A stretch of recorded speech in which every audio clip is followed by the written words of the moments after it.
30 Texas A&M SEC Network. So with that, Bob, get us started, please. Hey, Stanley, how you doing? Good. Hey, I know you had some pretty good rebounding games in South Dakota. You'd had some good ones earlier in the season, but when you had some pretty good scoring games, we'd ask Eric about you, and he'd say, "Yeah, he needs to rebound more. He needs to get more. He's got to get more than 1 or 2 defensive rebounds." And the last 2 games, you've gotten 6 in each game total rebounds. That's pretty good. Just wondering, is that something the coach has stressed with you, and how do you feel about your rebounding right now? Yeah, I'd say, coaches been on me, all the coaching staff, they've been on me about, using my athleticism to get more rebounds. And, you said, even when I score well, he's on me about rebounding. It's just, because he knows I can score, people know I can score. I just got to make sure I'm doing all the other things to help us win. Well, what's the key to getting, 6 rebounds a game? Because that's a pretty good number, especially when Jalen's getting so many of them, Yeah, it's tough with him now that, he grabs a lot of defensive boards, but I think it's just, the mindset going into the game, just, it's really toughness and just trying to focus on rebounding and defense. And then that putback you had at LSU and when JD missed the free throw, that pretty much clinched it, I thought. And after the game, Will Wade said that was the first offensive rebound they'd given up all year on a missed free throw. Was that just something you did instinctively, or was that something you picked up on film study, or could you describe that play and just what a big play that was? Yeah, I would say it was really just instinct. Adis actually really tipped the ball too. He crashed real hard with me on that play. So credit to him, getting in there, and I was just able to grab it and put it back up. I'm trying to remember, were you on the inside spot or the middle spot? I'm trying to remember. Yeah, I was on the middle spot. That's what I thought. Okay, so he was inside, tipped it to you. Okay, I might have a couple extra at the end if time allows. Thanks, Stanley. Nate? Yeah, Stanley, just what kind of difference has it made for Jalen Williams becoming such an offensive force recently?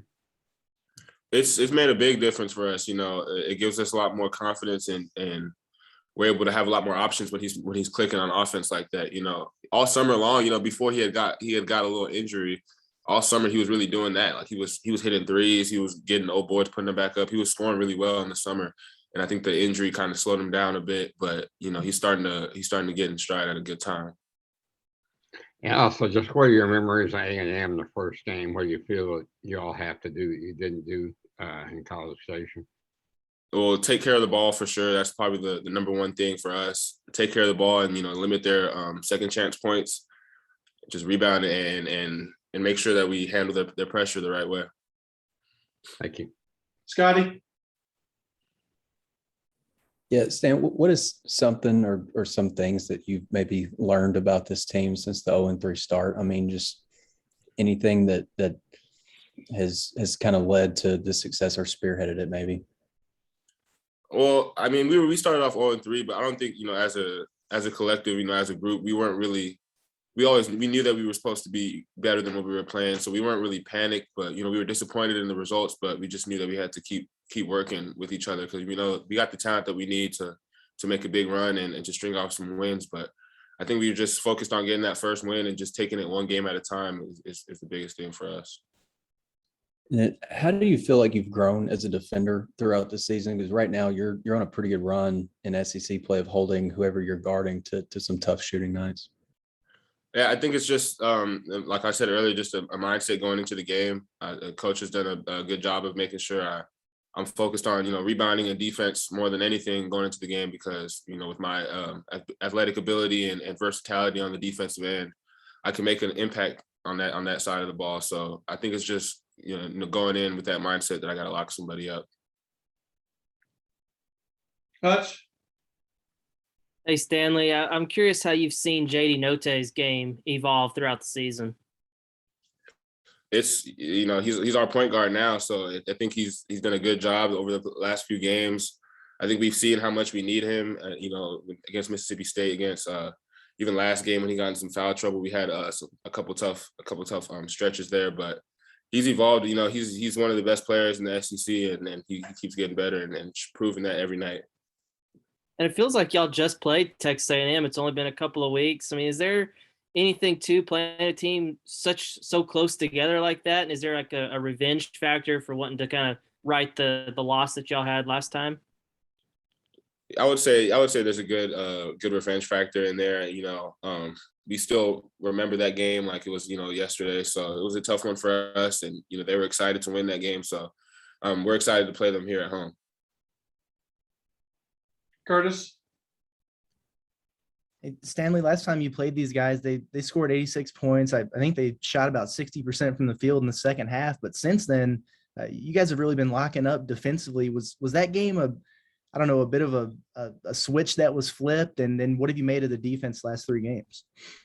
A lot of their guys had good games when we played them the first time. We were watching the film yesterday, and it seemed like the majority of their top guys were double figure scoring. So we got to do a better job of just keying in and on each individual guy, because they have a lot of different guys that do different things. So I think these next few days of practice are just going to be huge for us. We just got to lock in and make sure that we got our scouting report down and we're able to lock them up. And then how important has Trey Wade's emergence into a bigger role been for this team? And I mean, what are some of the things that maybe don't show up on the box score that he's bringing to the team right now? Yeah, he's real consistent, in his approach to the game. You know what you're going to get out of him. I think whenever he's out there, we trust him, and he brings a good toughness factor to our team as well. So I think we just rely on him to do a lot of the intangibles that don't show up in the box score, like you said. Communicating with us, and he's got versatility on defense too. So I think it helps with our defense being able to have me, a Dees, and him out there on the wings, being able to switch and whatnot. Bob? Yeah, Stanley, you've obviously been through, I guess it's 18 games now, if I can add right, 13-5. Just wondering how this season's gone for you. You've been here several months. Just how's your time here gone? Has it been what you expected? Have there been some surprises? Just what's it been like? It's been good overall. I feel like I'm getting better, and as a team, we're getting better, and I'm enjoying my time with my teammates and my coaches. So, it's been a great experience, and I just hope that we could just keep continuing to grow. And then, you're talking about JD's game. He had 3 blocks the other night. I guess he'd done that before, but I think I read it was the first time he'd done it against a so-called major school. What do you think about that? Because everybody thinks about JD scoring, passing, stealing, but 3 block shots, that's pretty good for a 6'2" guy, isn't it? Yeah, no, it was real good. It was real good to see him, get those blocks. He was I think it really just came from him not giving up on plays.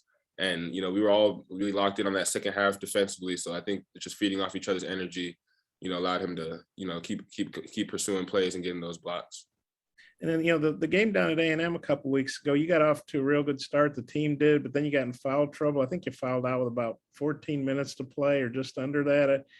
How tough was that? Because I'm sure you want to be in there and you're playing well, and then you get the foul trouble. What do you remember about that? And maybe what's the key to not letting that happen again? Yeah, it was tough that first game, fouling out with that much time left. But I think that's just on me. They were playing aggressive and we were just switching things up a lot. So I think it was just hard for me to stay in a consistent rhythm. And we weren't really playing good defense the whole game either and taking care of the ball. So I think if we take care of those things, I'll be able to stay in the game. And then, like you said, I think we all knew you guys were better than that 0-3 start, but, that's what it was. And then since then, you won 3 in a row. How much better are you guys playing? What kind of momentum do you think you're building? And how big a game is this Saturday night? Because A&M played Kentucky, tough, got beat, but played pretty well. And that'd be a nice win to get, obviously, if y'all could do that. We feel like we got good momentum going right now, honestly. So we got a good feel going around campus and whatnot. We got 3 straight wins, and I think, like you said, Saturday is probably going to be our biggest game of the season to date. So we're excited and we're happy to be at home. Let's go on. I guess we're going to talk to Coach Arginal here in a minute.